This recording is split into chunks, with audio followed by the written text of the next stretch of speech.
In the year 1905, a group of schoolchildren lined up for what seemed like the most ordinary of class portraits.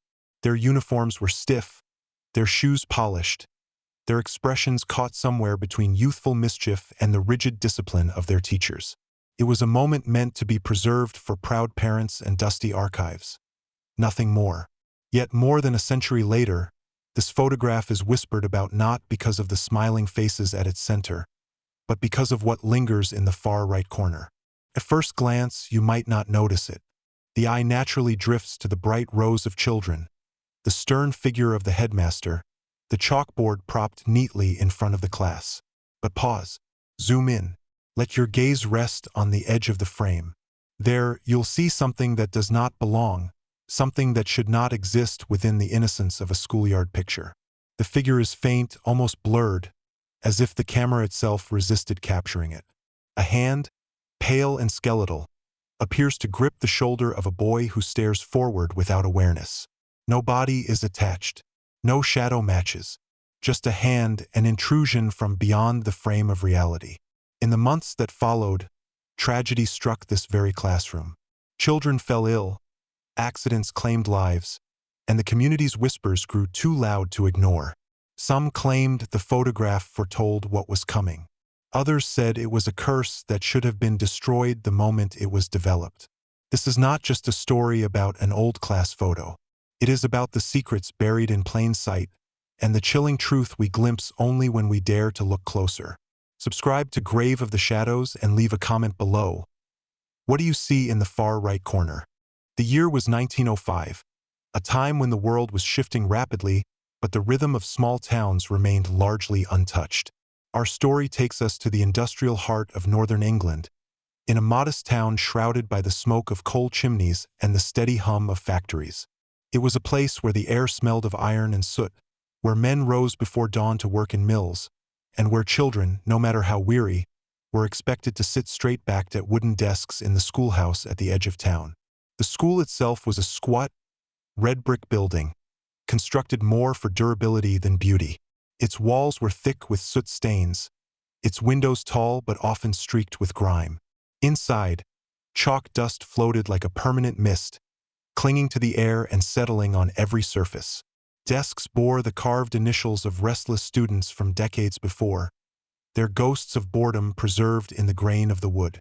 Every morning, the children of this town, boys with cropped hair and girls with heavy wool dresses, marched through the iron gate, their boots clattering against cobblestones. They carried slates and chalk instead of books, their knuckles reddened from the cold and from the discipline of teachers who believed that obedience was the highest virtue a child could learn. The headmaster, Mr. Edwin Clark, was a tall, gaunt man with hollow cheeks and a voice that echoed like a church bell through the halls. He wore a black suit so often it seemed woven into his very being.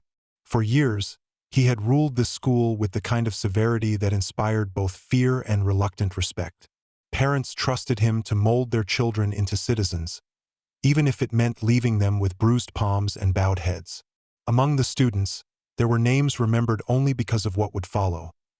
Thomas Hale, a boy of 11 with a mischievous grin and ink stains that never seemed to wash from his fingers. Eleanor Price, the daughter of a local seamstress, who hummed hymns under her breath while sewing patches into her dress sleeves. Samuel Cooper, quiet and observant, who spent recess drawing figures in the dirt instead of playing games. Ordinary children, ordinary lives. And yet, looking back, every detail feels like a thread in the weave of something far darker. That spring morning, the decision was made to take a class photograph. Photography was still rare in such towns. Many families had never seen themselves captured in the stillness of an image. The children were told to stand straight, to smooth their hair, and to place their hands neatly by their sides. Behind them, the brick wall of the school served as a backdrop, solid and plain. A chalkboard rested at the front, displaying the date, April 1905. The town gathered with quiet excitement. For some, this picture would be the only proof their children had ever walked the earth, the only relic to survive long after their voices fell silent. None could have guessed the weight this photograph would one day carry, or the curse that many would whisper had begun the moment the shutter clicked. But before the photograph was ever taken, small disturbances had already unsettled the school. Teachers spoke in hushed tones about faint knocking sounds that echoed through empty halls. Children claimed to feel cold drafts sweep across their desks even when the windows were shut tight. A janitor swore he saw a figure standing in the stairwell late at night, only to find nothing when he returned with a lamp. These oddities were dismissed as nonsense, the inventions of childish imaginations or the product of overwork. Yet for those who stood in the schoolyard on that fateful day in April, arranging themselves for the portrait, there was an unease that no one dared speak aloud. And then the shutter snapped. A single photograph, a single frozen moment, a memory turned artifact, but one that carried within it the seed of dread. In the weeks that followed the taking of the photograph, the rhythms of the school continued much the same. Lessons in arithmetic and scripture filled the mornings, and the afternoons rang with recitations of poetry and the scratching of chalk on slate. Yet beneath the surface, an unease began to spread, subtle at first, like a shadow lengthening with the turning of the sun. It began with whispers among the children. Several of them claimed that when they looked at the class photo, they saw something different each time. Some swore the pale hand at the far right corner seemed to change its angle, its fingers curling as though it were tightening its grip. Others insisted that a face, faint and featureless, lingered just beyond the edge of the frame. Adults dismissed these claims as childish fancy, tricks of the light, or the overactive imaginations of boys and girls raised on ghost stories told by firelight. But the children knew what they saw, and fear has a way of binding memory tighter than any lesson could. Soon after, Thomas Hale, the mischievous boy with ink-stained fingers, fell ill. What began as a cough deepened into a fever that left him bedridden. The local physician diagnosed it as pneumonia, common enough in those damp industrial towns. Yet when Eleanor Price, the seamstress's daughter, developed the same symptoms days later, parents grew restless. Within a month, 3 more children from the same class were taken ill. 2 never recovered. The photograph, once displayed proudly in the school's main hallway, was quietly removed. Some said the headmaster ordered it taken down because the children had grown obsessed with it. Others claimed the janitor refused to clean the corridor where it hung, saying he heard whispers whenever he passed by at night. Whatever the reason, the image was locked away in a drawer in the headmaster's office. Still, the unease deepened. Samuel Cooper, the quiet boy who spent his days sketching in the dirt, told his classmates that he had seen the figure from the photograph in real life. He described it in halting words. A tall, thin shape that stood in the corner of the playground, watching without moving. When pressed to explain further, Samuel only shook his head and muttered, "It doesn't belong here." Days later, he was struck by a horse-drawn cart on his walk home and killed instantly.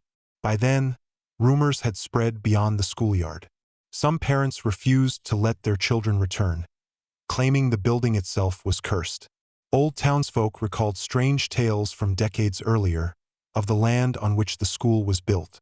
They spoke of an unmarked burial ground, hastily covered during an outbreak of disease in the mid-1800s.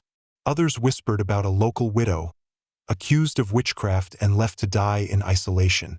These stories had long been dismissed as superstition, but in the wake of the children's deaths, they found new life.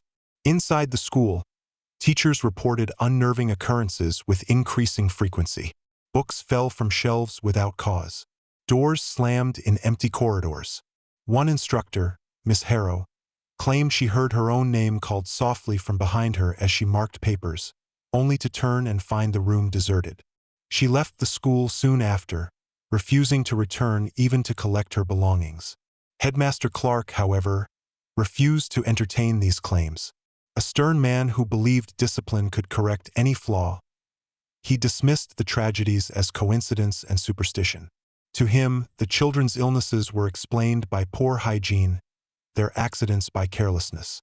He forbade any mention of the photograph, calling it a distraction from the true purpose of the school: education, order, progress. Yet even he, on occasion, was seen lingering at his office drawer late at night, staring down at the hidden photograph as though daring it to move. The tension grew unbearable during the autumn term. More children complained of nightmares in which they saw the pale hand reaching for them. Some woke screaming, claiming they had felt fingers tightening around their throats. Parents demanded answers. Clergymen visited the school to offer prayers of protection. Still, the tragedies continued. One bitter November morning, the school was shaken by a terrible accident. A section of the upper classroom ceiling collapsed, showering debris onto desks below. Miraculously, no children were killed, though several were injured. Yet among the wreckage, one detail drew the attention of those who dared to look closely. Etched into the fallen beam was a crude carving of a hand, its long fingers stretched wide as though reaching. For many, this was proof that something unnatural had taken hold of the school. For others, it was simply more fuel for hysteria. But regardless of belief, the atmosphere was unmistakable. Fear clung to the building like damp to stone, seeping into every corner, every creak of the floorboards, every breath of wind that slipped through cracked panes. By the end of the year, nearly half the original class in the photograph had either fallen ill, suffered accidents, or left town entirely. The once cheerful image of children lined neatly before the schoolhouse was now remembered only with dread. Few dared to speak of it aloud. And yet, the most unsettling part of the story was not what the children or parents claimed to see in the photograph. It was what a local photographer, hired months later to capture another school portrait, noticed when he compared the images side by side. The new class photo, taken in early 1906, contained a familiar oddity. Once again, at the far right corner, something pale, faint, and out of place lingered at the edge of the frame. It was the morning of March 14, 1906, nearly a year after the first photograph had been taken, when the catastrophe struck. The day began like any other. A brittle wind whistled through the streets, carrying soot from the chimneys and the faint toll of church bells. The children, bundled in coats, shuffled into the schoolyard, unaware that this day would be seared into history. Inside the classroom, the air was unusually cold. Frost lingered on the windows, even though the fire in the hearth burned fiercely. Several children whispered about seeing their breath curl like smoke. Headmaster Clark, standing at the front of the room, struck his cane against the floor and ordered silence. The lesson began. And then, without warning, the first scream tore through the silence. Eleanor Price, the seamstress's daughter, clutched her throat. Her slate clattered to the floor, shattering. She gasped as though unseen fingers pressed against her windpipe. Children leapt from their seats, chairs crashing back. Panic spread like wildfire. At that same moment, Thomas Hale, the boy with the ink-stained hands, fell forward onto his desk. His eyes were wide, staring not at his classmates but at the corner of the room. His lips trembled. "It's here," he whispered, barely audible. Then his body convulsed. The chaos was immediate. Children screamed. Some bolted for the door, others froze where they stood. Miss Harrow's replacement, a young assistant teacher, tried to calm them, her voice swallowed by the uproar. And then the sound came. A sharp, splintering crack echoed through the building. The rafters above groaned. Dust rained down from the ceiling. The floorboards shuddered as though the earth itself were restless beneath them. Headmaster Clark shouted orders, his voice thunderous, but even he could not disguise the fear in his eyes. He glanced toward the far right corner of the classroom, the same corner where the ghostly hand had once appeared in the photograph. There, in the dim light, something stirred. At first, it was nothing more than a distortion, like heat rising from stone. Then, slowly, it took form. A tall, elongated figure, pale and faceless, its arm extending unnaturally long, its hand curling with skeletal precision. Children closest to it shrieked, stumbling backward, their faces drained of color.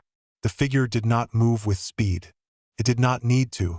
Its very presence pressed down on the room like a weight, crushing breath, dimming light, suffocating hope.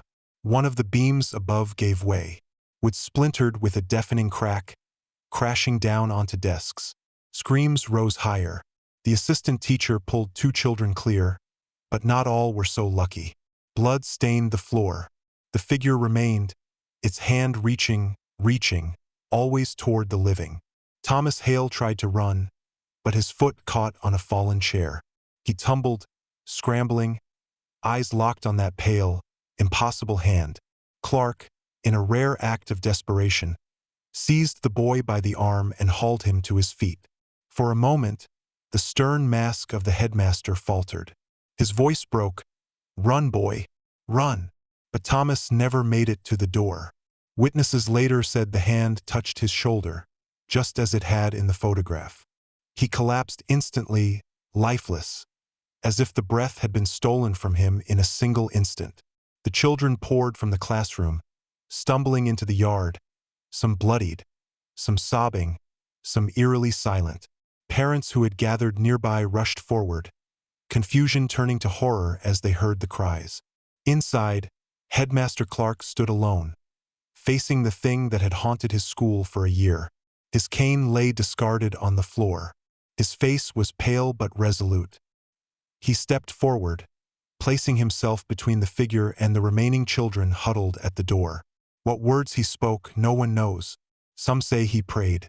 Others insist he cursed the creature. All that is certain is that the rafters gave one final, shuddering groan before the ceiling collapsed entirely, burying the headmaster and the figure beneath a storm of brick, timber, and dust. When the air cleared, only ruin remained. The children, standing outside in the cold, clutched each other, their faces streaked with tears and soot. Parents wailed as they searched the wreckage for their sons and daughters. The building that had stood for decades was reduced to rubble in a single morning. The photograph, the cursed image that had started it all, was found days later among the debris. Strangely, it remained intact, its edges singed but its image preserved. And there, still at the far right corner, the pale hand lingered, unchanged, untouched, waiting. When the dust settled on the ruins of the schoolhouse, the town was left with more questions than answers. The collapse had claimed lives. How many exactly, no one could agree. Some whispered of 6 children dead. Others swore it was 8. The name most often spoken in hushed tones was Thomas Hale, the boy forever captured in the photograph with the ghostly hand upon his shoulder. His death, sudden and inexplicable, became the center of countless rumors. The authorities, however, were swift in their explanation. Within a week, officials from the county issued a statement. The school had been structurally unsound. Years of coal dust, damp air, and neglect had weakened the rafters until, inevitably, they gave way. The deaths were tragic, yes, but entirely preventable, had the building been better maintained.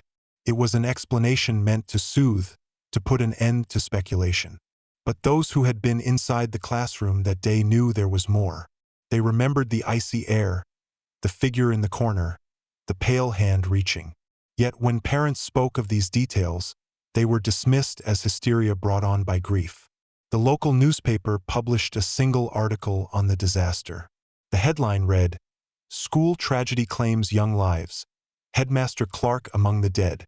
It praised Clark as a man of discipline and sacrifice, noting how he died protecting his pupils. No mention was made of the strange figure. No mention of the photograph. The official story was sealed in ink, and anything beyond it was left to whispers. But whispers have a way of surviving. Families who lost children claimed they were urged by officials to remain silent, offered small sums of money to ease their grief in exchange for their silence. Those who refused found themselves ostracized, their concerns dismissed as superstition. The town could not afford scandal. Factories needed workers, and schools needed pupils. Fear could not be allowed to spread. The photograph itself was at the center of debate. Some demanded it be destroyed, burned so that no trace of its curse remained. Yet others, curious or defiant, wanted it preserved as evidence of what had truly happened. In the end, it vanished. Some say a local priest took it, locking it away in the church archives. Others believe a grieving parent stole it in the night, determined never to let it be seen again. Still, accounts of the image persisted. A few surviving copies circulated quietly among townsfolk, and each bore the same unsettling feature, the hand at the far right corner. In every version, its details were unmistakable. Long fingers, pale skin, a grip that seemed too real to be a mere photographic error. The town itself tried to move on. A new school was built 2 years later on the opposite end of town, its architecture modern, its walls pristine. But parents spoke with unease as they sent their children through its doors. For many, the memory of that day never faded. Some families moved away entirely, abandoning the town in search of peace.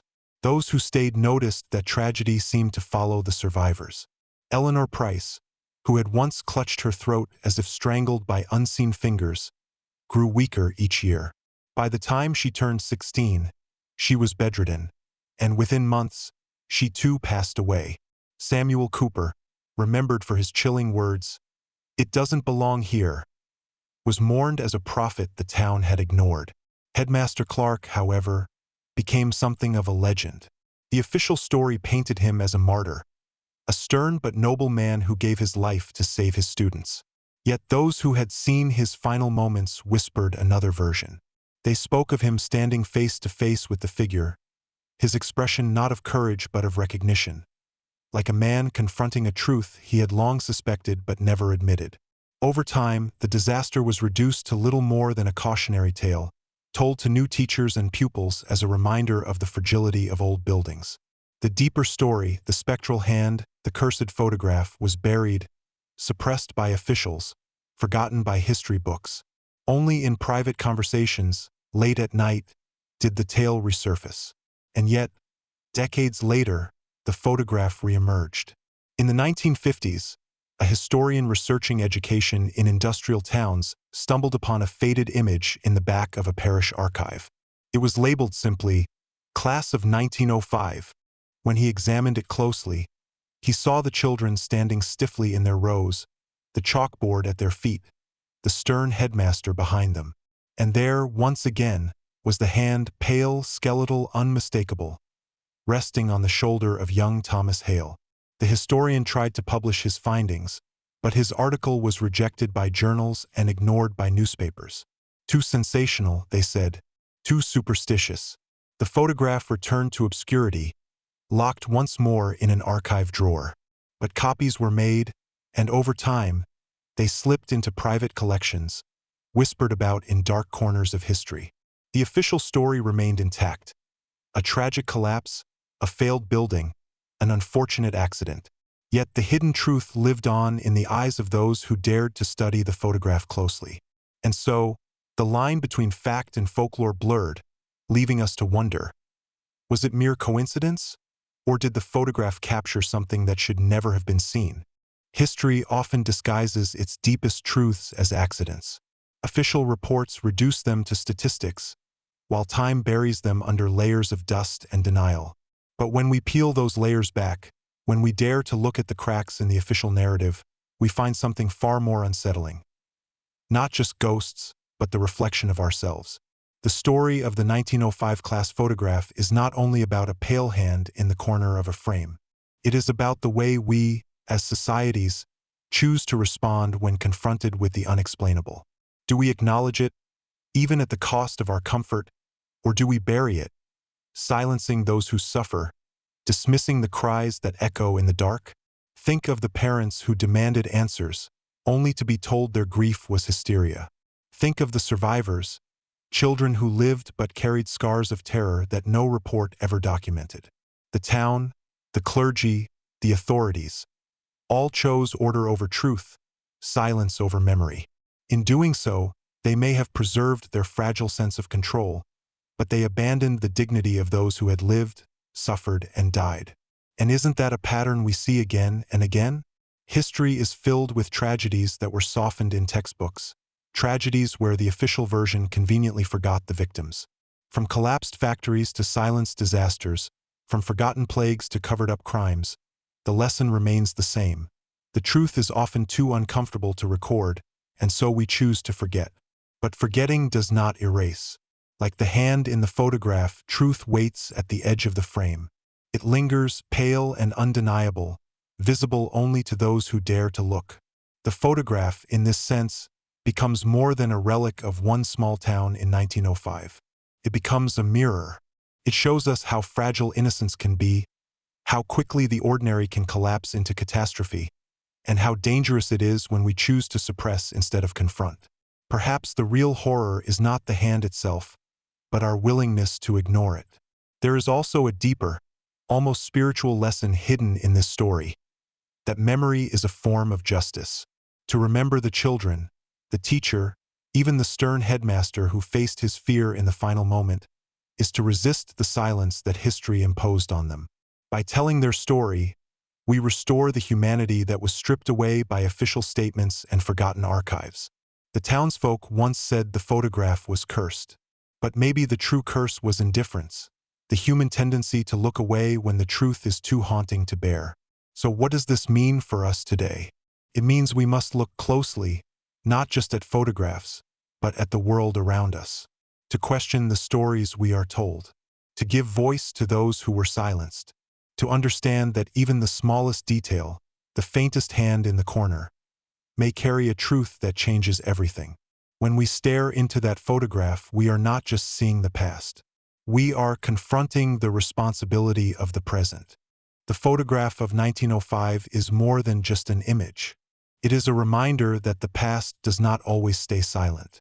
It lingers in shadows, in whispers, in the faintest details that most people overlook. To ignore it is easy, but to confront it is necessary. When we look at the far right corner of that photograph, we are not only staring at a mystery. We are staring at the fragility of memory itself. These children, these teachers, this forgotten town, they are no longer here to tell their story. And yet, through this image, their voices reach across more than a century, asking us not to forget them. Maybe the true horror is not what appears in the frame, but what disappears when we choose not to see.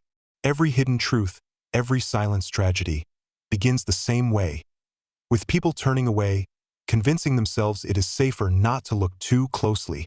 But by remembering, by speaking, by keeping these stories alive, we restore dignity to those who history tried to erase. That is why this channel exists. Here, in Grave of the Shadows, we do not turn away from the uncomfortable. We look closely, we listen, we remember. So if you believe these stories matter, if you believe forgotten lives deserve to be remembered, then join us. Subscribe to Grave of the Shadows and leave a comment below. What do you see in the far right corner of that photograph? Because memory is justice, and forgetting is the real curse.